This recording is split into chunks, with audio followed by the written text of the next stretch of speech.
Hey, Cassandra. Thank you once again for sharing your work with me. It's a pleasure to get to read your thoughts and your ideas. I have to say, it seems as if you rushed through the writing prompts this week.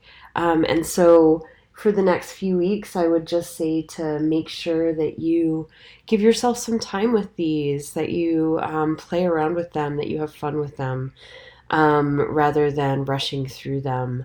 For the first one, the clickety clack of the laptop, I am assuming that this is the first prompt gathering images, and I'm wondering if you really did sit and in a public space and make the list for 30 minutes and then spend 30 minutes um, sort of describing those images a little bit further and then taking those notes and writing a poem from it. It doesn't seem like you did because there's actually not a lot of images in this poem. So moving forward, I would say maybe spend a little more time, return to a public space and write down the images. What are the things you hear as you're sitting there for half an hour? What are the things, are you in a cafe? What are the things you taste? What are the things that you see with your eyes?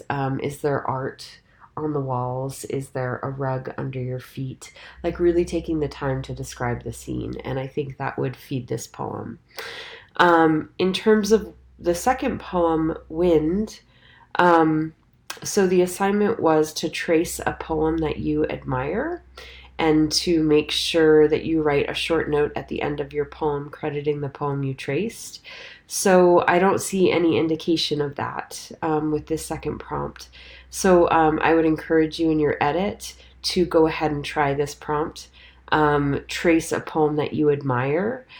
Think about what the poet is doing in terms of the subject, the content, the shape of the poem, the themes of the poem, and try to adhere as closely as that in your own rewrite of that poem, your own tracing of that poem, and then include who the poet is that you're tracing.